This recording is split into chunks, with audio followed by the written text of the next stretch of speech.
Narcissistic relationships, narcissism in general is a huge topic these days, and Jodi Pavlock is back to continue telling her story. She wrote the book Jekyll Can't Hide after surviving a narcissistic relationship that was very abusive, very traumatizing to her. And she wrote the book so she could empower you to recognize the signs and get the heck out of it. So today she's going to talk about how to get out of it. So what the signs are, what to do, what she did, and in order to inspire you to do the same. So she is back to tell all. Her name is Jodi Pavlock. Before we get started, I just want to say please like and subscribe. And to our fans, our listeners, thank you so much for tuning in, and our sponsors. We love you so much. It's really, really good to see you again, Jodi. Yes, absolutely. Thank you for having me again. Yeah, thanks for coming back to share more of this just life-defining story for you.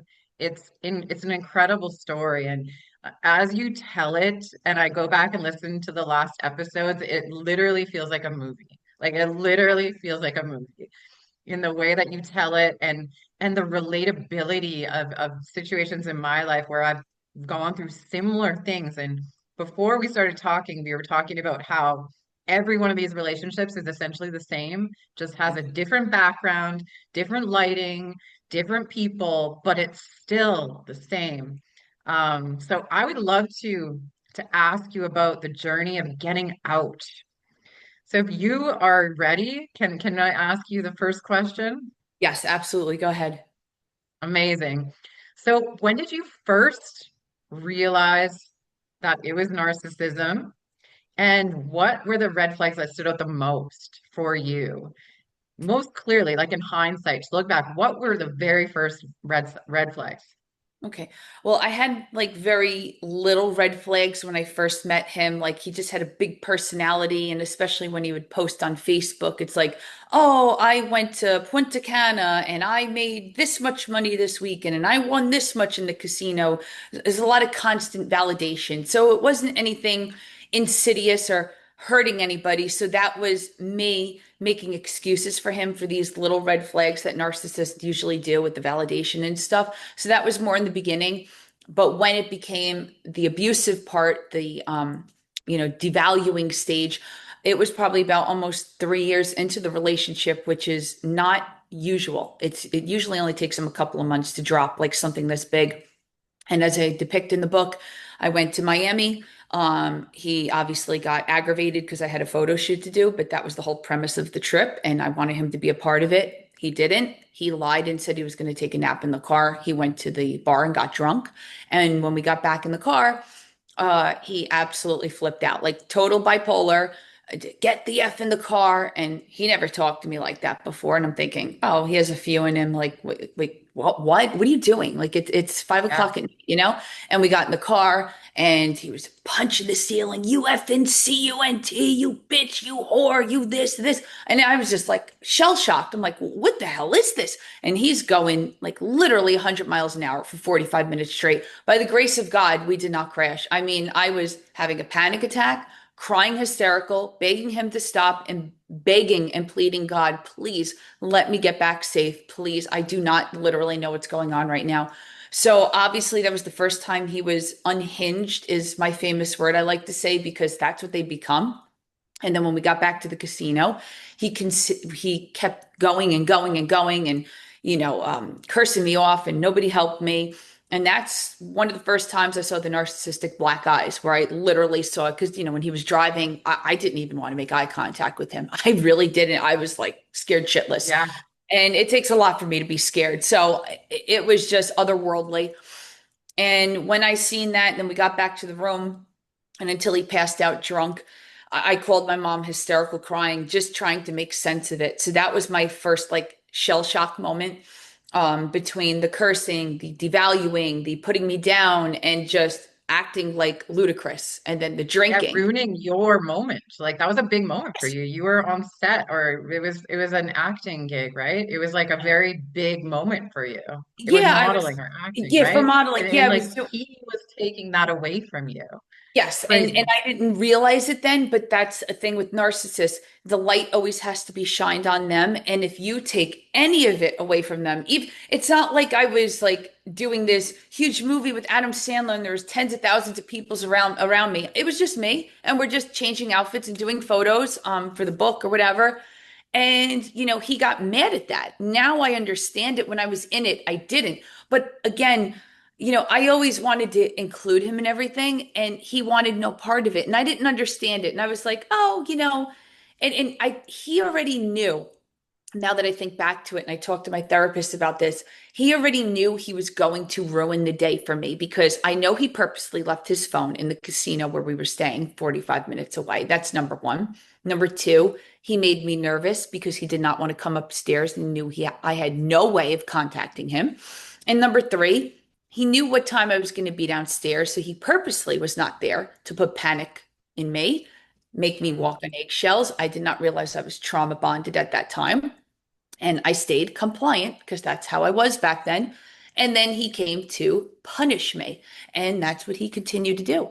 And then, like I said in the book, the next day, he acted as if nothing happened. And I was like, we need to talk about this. I'm thinking in my mind. But then I said, I don't ever want to see that side of him again. I'm like, maybe this was a blip. Maybe he just, I don't know, like drank something Yeah. bad. Again, making the excuses for them because you don't want to accept that this is the real person that they're showing. So that was one of the big red flag moments for sure. So you touched on it, but gaslighting often blurs reality. And so at this point, you're already questioning. He's like acting like nothing happened. So what practical reality checks can a listener do in the moment to confirm that yes, this is abuse? Yes. Well, one practical thing that I did, I mean, it may sound a little crazy to other people that aren't in abusive relationships, but I'll give you one instance. When we went to the Beau Rivage, a casino in Mississippi, he got belligerent drunk that one night. And he just kept drinking and drinking. And he had this thing with, I had to hold the money for him all the time. And I could literally be standing next to him. I mean, not even use the restroom for like 4 hours. He'd be gambling and he'd be drinking. Okay, give me 1,000. I'm going to put on this spin. And then once it was gone, a lot of times he'd tell me, no, you stole the money. No, I didn't. I'm standing right next to you, trying to gaslight me when I didn't even move. Even if I wanted to steal from him, which I didn't, I did not move. Okay. When he used the restroom, I did. When he played, I stood next to him. And the one instance when we were there, we went to go get something to eat late at night, and he was getting really mouthy with me and really nasty. I know you stole money from me. And he asked me to go upstairs. He had like an extra $1,000 he brought. And I actually took my phone and put it on video, but I put it on my lap so you couldn't see the faces, but you can hear the voice because his voice is very Yep. distinct.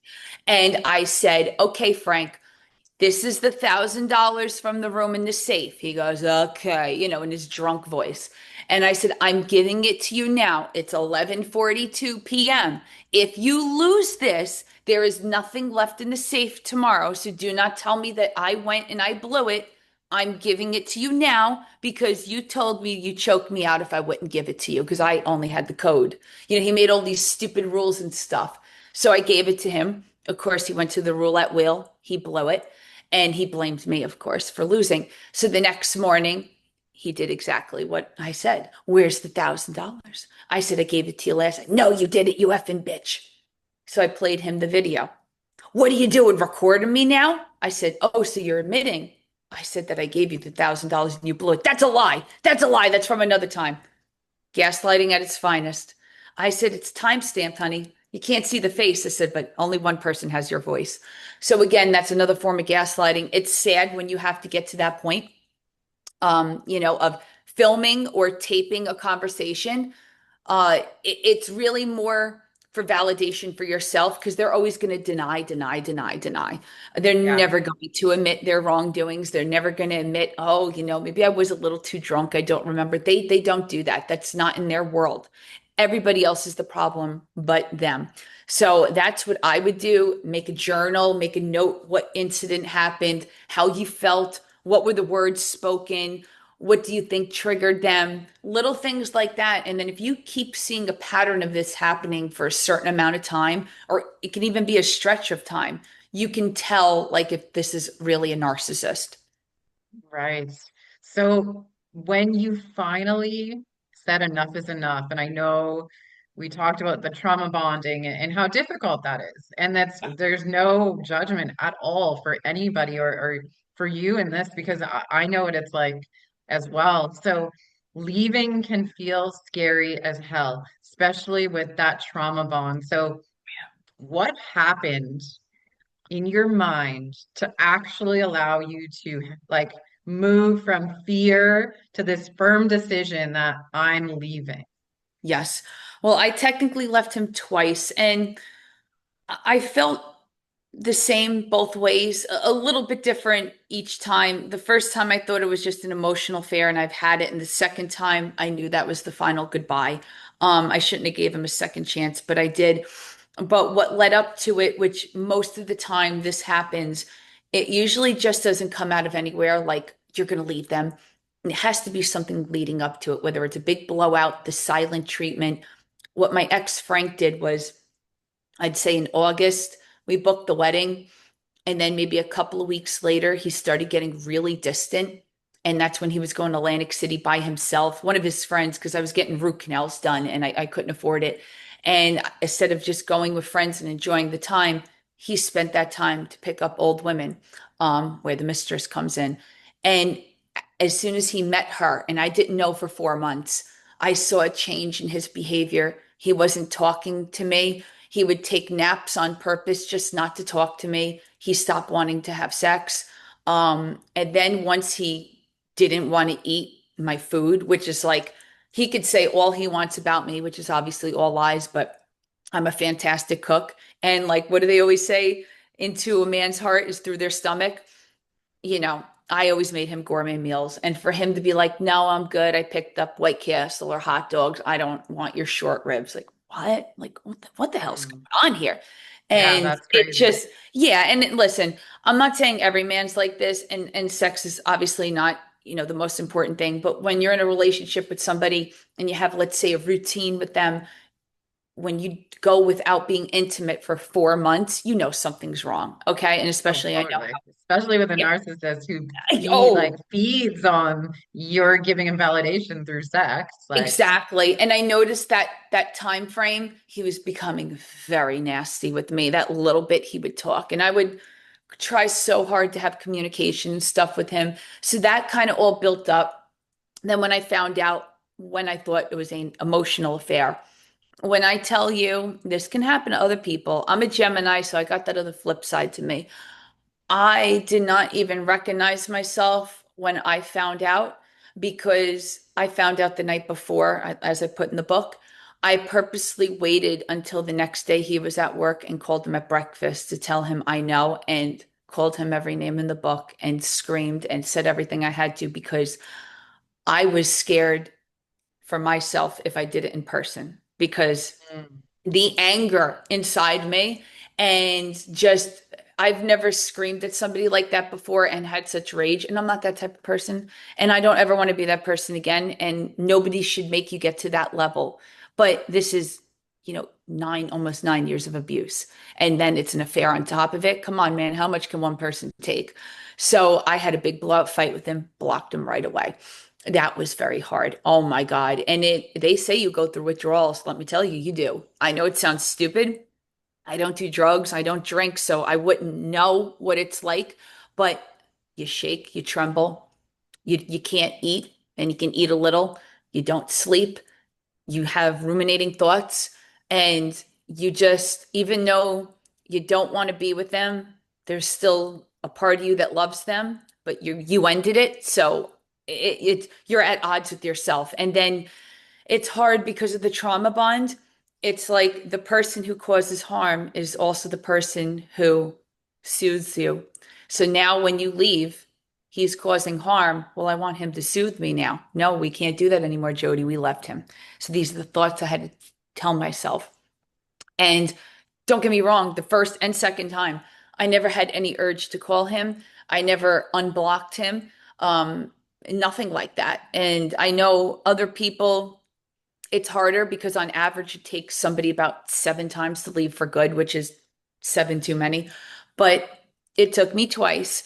And I know it's easier said than other. You just got to have that mindset. Like, I decided to leave. That means no contact. We don't check their social media. We don't check if they're still living. We don't check what they had for lunch. We don't care. And that's how I live my life. I act as if he passed away because in my mind, he did. The person that I fell in love with did not exist. So that's it. You know, that's how I go about my business. I talk about the book and I talk about what I went through to help others. It doesn't hinder my healing. Some people think it does, but I'm like, no. I said it's a part of who I am. I mean, I was with him for 9 years. I mean, it's a big part of my life. And if I could take my pain and put it into a purpose and help other people, then that's all I want at the end of the day. And I know some other people, from what I've read in other narcissistic abuse groups, they're like, "Oh, I broke no contact today. I feel like an asshole. I'm like," and I write to them, I'm like, "Don't feel like that. Just recognize, okay, I had a weak moment and block them and don't call again." And of course, these are for the people that, don't have assets together, don't have children that they can go no contact. Absolutely go no contact. If there's no reason for you to talk to them, pretend as if they never exist because trust me, the mental damage they do, that takes long enough to get over. You don't need to talk to them because trust me, they don't care. They can act as if they do. They deserve actor of the year, but they really do not care. They only care Yeah, about for themselves sure. and their reputation. Their reputation is a big one too. Yeah, this image, right? So should a safety plan be included in something like this? Especially for people with kids. So there was no kids involved with you guys? No, no kids. We were just engaged. I lived in his house, so we didn't commingle assets or anything at that point or money, thankfully. So it was much easier to leave. And then when I went back the second time, I didn't move back in. It was, supposed to be a patch up period. And then I found out about the affair again. And I was like, okay, we're done. We're out of here. Yeah. So, yeah, I mean, if somebody has children or a house is different, that takes longer. Money. My best advice would be put some money to the side. If you're scared they're going to get physical, I would do something like I did when you're ready to leave, or if you found out devastating news like I did, try to hold it in, leave when they're not home. Just go incognito, boom, disappear. That's all you have to do. And if you have children, I know other states have all these different laws and stuff. You would have to check with the lawyer, but I would just leave, get yourself to a safe space. If it's family you go to and they know where they live, you got to explain to them the situation. Be like, tell them I'm not here and just Yeah. ignore your phone calls, block them. And listen, when that child custody stuff comes up, you have to ask the lawyer what's best advised. And if you have to talk to them, you got to do the gray rock method. Yes, okay, whatever. Like very little. You just try not to engage with them at all. So, I mean, that's one thing I'm thankful for that I have no ties to him, or I did cut any ties I did have to him. So like I said, I have nothing to say to him. And if I ever see him on the street or anywhere else, I'll just turn the other way because he's dead to me. I will never speak to him again. The only way he will ever see me is watching my podcast. So don't worry, there's plenty more to come because I got plenty more to say. Oh my Lord. I'm only laughing because like I said, I talked to you about it before. Yes. You're good at it. I love it. It's like Yeah. we're watching the movie, but I feel for him because we both know he's gonna watch this. Like Oh, we of both course. know he's probably like tapped in my camera right now or something crazy like Of course. that. My Or biggest thing, yours. Oh what do my they always God, say? now I need protection. Well, they always say your biggest fans are the haters. So, Yeah, totally. Oh my God. So you were talking a little bit about the emotional wounds that like this relationship left you. So what are some of the common post-breakup trauma symptoms that listeners should expect when they leave? You touched on a few of them, but yeah. what was real for you? Well, I would say when I left, it's a lot of confusion and ruminating thoughts. You keep going back to a lot of the good times because you're trying to make sense like, this really can't be him. He can't be that bad. Did he really hate me? Did he really love me? Your mind is going to kind of try to push the traumatic stuff out and keep thinking all the good. And obviously, you can't just tell your brain to do that and it's going to listen, because remember, you're brainwashed at that point. So you have to reconfigure yourself. And you're going to try to make sense of it, and it's not going to. And somebody like me, I had anxiety, lots of anxiety. I didn't have any panic attacks, thank God. Those are far and few, but the anxiety was enough to shake my leg all day. And, I take Xanax, I'm not going to lie, because of my traumatic experiences. But, I slipped into a little bit of a depression there. I mean, everybody has different ways of dealing with it. I am a believer in medication only when needed, okay? And some people can go the holistic route. Some people don't need medication. Some people need a lot, okay? I have medical issues on top of it, and I'm on a depression slash anxiety, and it's an off-label use for fibromyalgia, which I have, which narcissistic abuse causes autoimmune diseases. And I was diagnosed with that 6 months into living with him, right after that Florida trip. So I take Spravato. It's that ketamine therapy. I mean, it's heavy stuff, but it helps a little bit, and I'm on maintenance for it. So it has its after effects. So, I'm very transparent.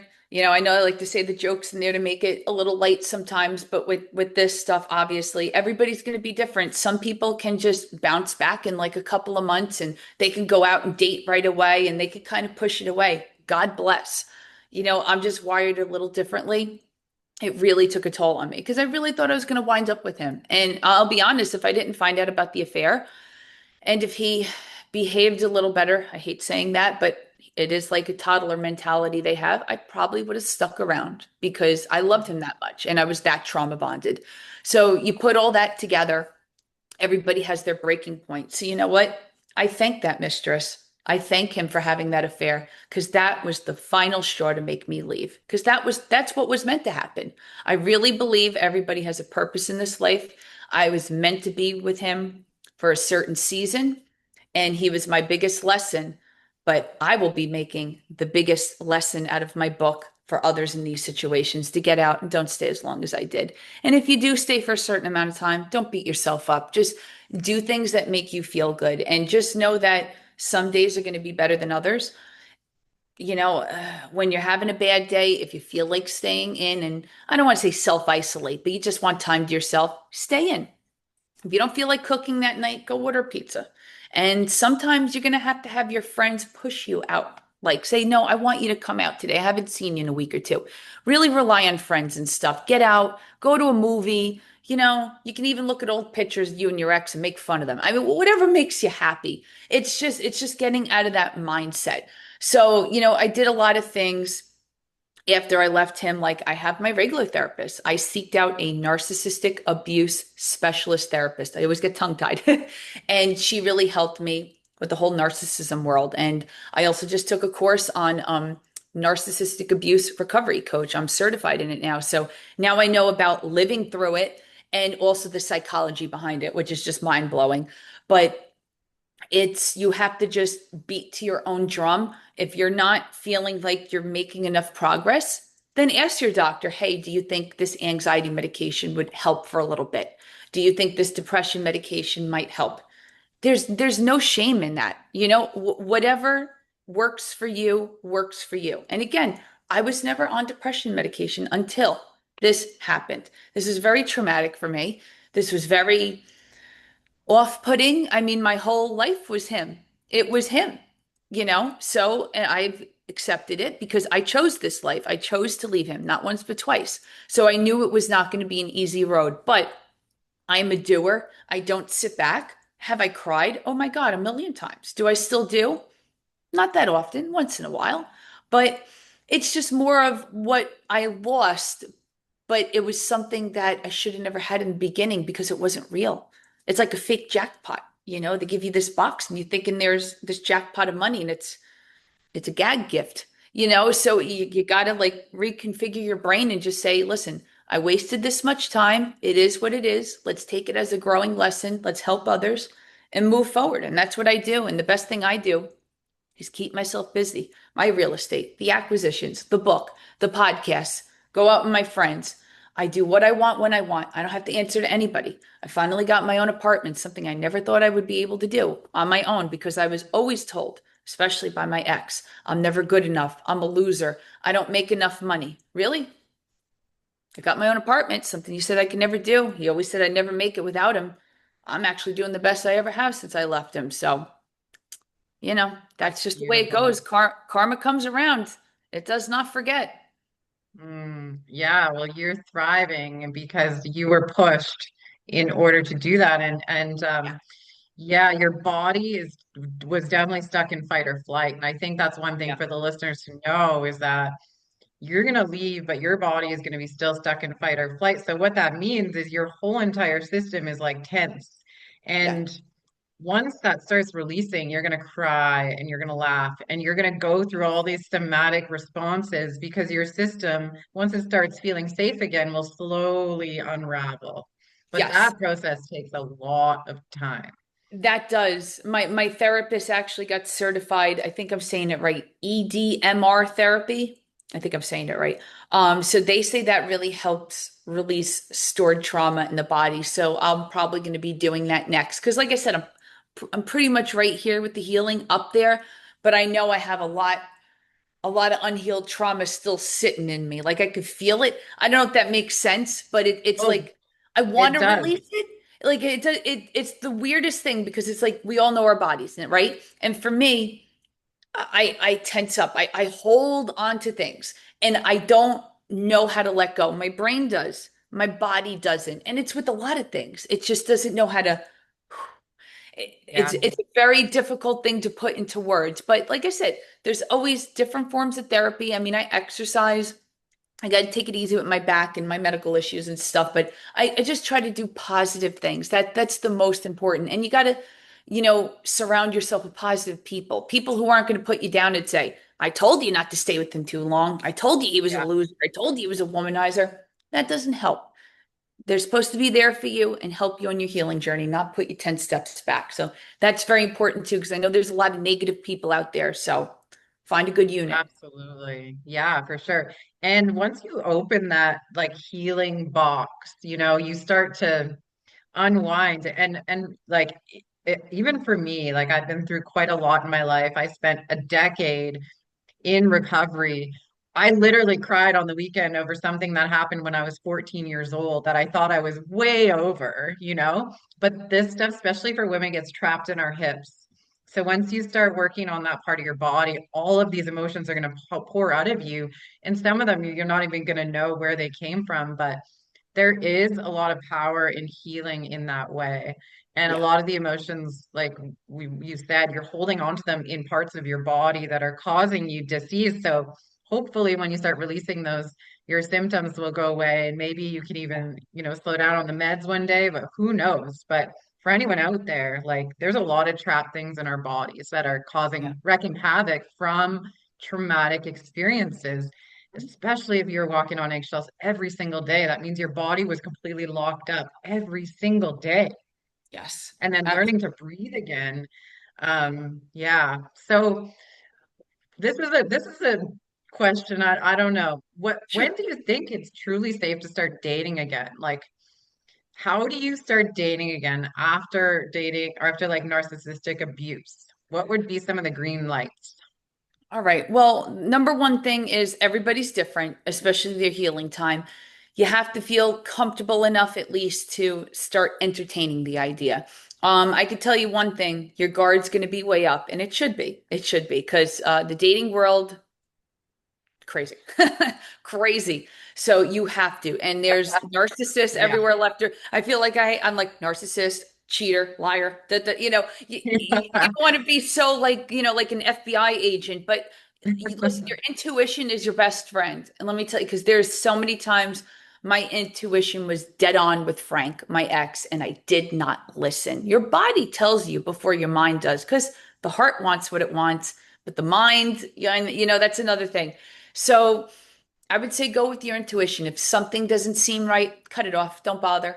I mean, I can't tell you ever since, this all happened, people that I don't know, okay, because everything's public what I put with the book. People I don't know, the inappropriate messages I get from all different age groups. I just delete it. I don't even open. It's a joke. There is no respect anymore. There's no manners. I know because I lived with somebody like that. But people that are complete strangers, they just no couth, no nothing. So in the dating world, if you meet somebody, I'm not a forward person, but now, like with dating, you have to be. You have to say, this is what I'm looking for. This is what I want to do. If you're not on the same page, don't waste my time. Because I Mm. can't tell you how many people say, "Oh, I want to get in a relationship and, meet somebody and, go on vacations with normalcy." And then, 2 days later, they'll ask, "Hey, are you DTF, whatever the sayings is, down to FUCK." No, no, I'm not. When did I give that impression? I Yeah, again, so this is the mentality of men nowadays. And it's women too. Don't get me wrong. There's plenty of women out there, and I'm not poo-pooing the people who want to have friends with benefits and, just live a life of, I sleep with five different women a week. That's fine. But do not be in yeah, a relationship with somebody that wants monogamy, who wants to be married, who is dedicating their life to you, and you're out living a double life. That's all I'm saying. So when you go out to date, even before you go out on a date, talk to them, text them, call them. You know what? Even better, do a FaceTime. See if they're really that person. If you're doing online dating or if it's a friend's brother or whatever, talk to them. See if you vibe with them first. See if it's even worthwhile. Because let me tell you, especially when you're my age, 41, I'm not old, but you know what? I'm tired of the games. You know, I'm very easy. I have no children, no brothers and amen, sisters. sister. Yeah, Yeah, I mean, like I don't want the bullshit. Either you want to get to know me or you don't. And if you don't, no yeah, problem. It's your loss, just like Frank. So that's it. You just keep moving on. And if you're meant to be with that person, it will happen. And if it's not, things like this will happen and you leave. So, you just got to take whatever happens in life and don't look at it like, oh man, just think of it. You're not the person for me. I changed my mindset with everything because Frank for years would constantly put me down, belittle me, say every bad name in the book about me. And it wasn't just when he was drinking, it wasn't just when he was high. He did it every day, even if it was little digs or this or that. I was never good enough in his eyes. Everybody's beneath him. He's God. It takes a toll on you after a while. So I had to retrain myself. You're not that I ever thought that about myself, but it does bring your self-esteem down. I will say that. Because for I know a sure. lot Yeah, of other, yeah, I know a lot of other abuse survivors, they think, oh, is it my fault? No, see, I never thought that because I knew what he was doing. Because remember, I was married to a narcissist before, a different kind of narcissist, but I've danced this dance before. So I knew, and my friends seen him abuse me in public. So then when those bright red lights were shining, we're like, I think it's time to get out of here. And that's when the affair happened. So, you know, yeah. So you're making dating sound so good in your 40s. I just got back in the game myself, so that's what I have to look forward to. I'm 40. I It's guess out there. Oh my good God. luck. Maybe it's better where you live, but yeah, you know what it is. It's just I guess when you're in your 20s and all my 30s were spent with him, unfortunately, but it's a different mindset now, and everybody they just want this instant gratification. And then it's true, like I think it was Bethany Frankel. I follow her. She's trying to date in her 50s and she's like it's a nightmare. And I understand what she's saying. She's like guys in their 50s, they don't want relationships because they're divorced, they're paying alimony, they have grown Yeah, children, they have the house, they have the car, they went up the corporate ladder. They just like come to dinner, come back to my place. Okay, see you whenever. That's the mentality. I'm not saying all men are like this, but a lot of them are. And it could be in the age group of 30, 40, 50s, maybe even 60s. Okay, there's a lot of stuff I've seen people have sent me, and I'm like, wow, okay. I just don't understand what happened to this world. I should have been born maybe in a different generation because I'm very old school mannered. And, of course, I'm the class and I wound up with trash, my ex, Frank, but, opposites attract. But just people mm, don't want to get to know each other anymore and they don't want to like get to the core of who you are. So I just say until the right person comes along, you do you. And that's it. yeah. Definitely. What you're gonna put out there, I don't even know. I can't even talk about the online dating game. But I know when I was in it, it was a nightmare. And it was like almost comical at times, just the things that would happen. It felt like I was in a movie. But yeah, I mean, you got to wait until the right person comes along. And I'm so happy that you got out of that relationship. And so you're free now. So I'm curious, what does freedom look like? Like, what's a Tuesday like for you now? And like, do you feel safe in your own body again? It's kind of like yes and no. I mean, I feel safe in the manner of like I don't have to walk in eggshells anymore. So that's always a positive. I feel more of a release that I don't have to like worry about, him coming home and starting an argument or, why is he not answering the phone? Is he out whoring around? All that stuff I don't have to worry about anymore. I do trust my own body, but like I said, I did go through a lot of ups and downs with the depression and the anxiety, so that's really been leveled out, especially with the medication. I still get it here and there, but it's been better. Things take time. um my whole life I've always made it about a man, whether it was my ex-husband or really more about Frank. I mean, it was like he got the wife and a half experience with me, and I do like being that person. I do like being the home taker, all that stuff. So it's kind of weird for me, like just taking care of myself. It's still kind of an odd thing because I'm just so used to taking care of someone else because it was so many years. It was like 8 years with my ex-husband, 9 years with Frank. So it's, Right. almost half my life. And I don't miss it. Don't get me wrong. I don't. I enjoy my peace. I come home, I do what I want when I want, call my friends, stay up late, put a face mask on, talk to Peggy, talk about the book, whatever. So I have a lot more freedom, a lot more, I do what I want when I want. So there's a lot of positives to it. There's really no negatives. It's just you have to be comfortable being alone. And that's one thing a narcissist can't ever do. They're never alone. When they say they're alone, they're not alone. They're on a dating app or they're on, a porno site or they're on a dating site or, they're going to go meet a girl in an hour. They don't know how to sit with themselves because they're so miserable and they don't like themselves. They have to have constant distractions. And unfortunately, a lot of the distractions are, women and infidelity. So you just got to Yeah, kind of, it's all instant validation yep, things. So things like porn and talking to other people, even just talking to friends, like constantly being on, the messenger apps or, talking to people. They literally have a hard time sitting with themselves. Um, 'Cause they they don't know do. how. They They don't they know how. They really don't. And I can't even tell you, like, it wasn't one or two were like kind of inappropriate, but years ago, before this whole affair thing happened, I caught two of his exes, Frank, messaging him. The one was kind of like, I don't like this. And the other one was very inappropriate. And I got mad at him because, one lived out of state and the other one left him. So I'm like, what is this? And I, Mhm. kind of argued with him over that. And he's, oh, I can't. He goes, I can't help what other people message me. Then block them.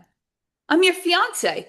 I wasn't talking to my ex-husband at the time. I wasn't talking to my, exes from the past. And again, I'm not saying you got to have these rules, but if somebody's sending you explicit videos of doing something or talk that bothers your spouse or your partner, you should not be talking to them. And And spoiler alert, that wasn't the first one. That was the only one that you saw. So exactly, exactly. But see, that's the difference. See, what narcissists like to do is they like to stay in contact with their ex, no matter how it went down, whether they left them or you left them. They always want you in their back pocket because that's validation. So when this Mhm. one leaves them and this one, they could call you up and butter you up. See, I am the only woman in the history of Frank that is left not once but twice and Jekyll can't hide is born. So this is something he has never dealt with before. Oh, well, a dark empath is born. This is what your consequence is.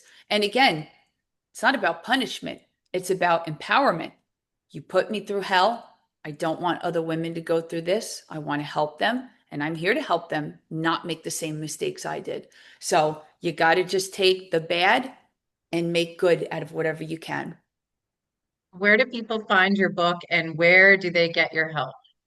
Yes, they can go on Amazon.com and it's just under Jekyll Can't Hide, HYDE, good play on words. They can also go on www.jodilynpavlock.com. There's also a link to get the book there. And then I have my book trailer video. It's also on Barnes and Nobles online. And we're working on getting them in the stores too. And I'm just constantly booking podcasts and talking to a bunch of literary agents and publishing companies. So it's moving along, and I'm very social on my social media accounts. Facebook is just Jodi Lynn Pavlock, Instagram Jodi Pavlock, and TikTok's Jodi P 1984. So a lot of people DM me there, and I also have the Jodi's Triumph Narcissistic Abuse group on Facebook as well. So we talk a lot about narcissism, and anybody can DM me if they want any personal stuff to talk about. I'm here. Beautiful. Well, thank you so much for, sharing more of your story and for talking about getting out. Yes. Yeah, I'd love for you to come back and talk about what happens and how to, heal yourself. So I'd love to hear your healing journey next if you'd come back and share. Sure, absolutely, will do. Okay, perfect. Great. So yeah, do you have any last minute words before we say goodbye? Yes, just if anybody's struggling in this kind of toxic relationship, just know at the end of the day, it's not you. No matter how many words they spew, the hate, just know it's not you. Love yourself, put yourself first, and believe in yourself. You can do it. Just got to go through the darkness to get to the light. Mm. I don't think there's any need to add anything to that. So thank you so much again. And again, to our audience, if you are struggling with any of this, narcissistic abuse is a real thing. Listen to Jodi's story. Go back and listen to the other shows where she shares the first part of her story. Read her book. It's real. You're not crazy. So stop doubting yourself, start changing today. I really feel for people out there. Anyway, stay tuned for the next episode. And until then, take care, everyone. Bye bye.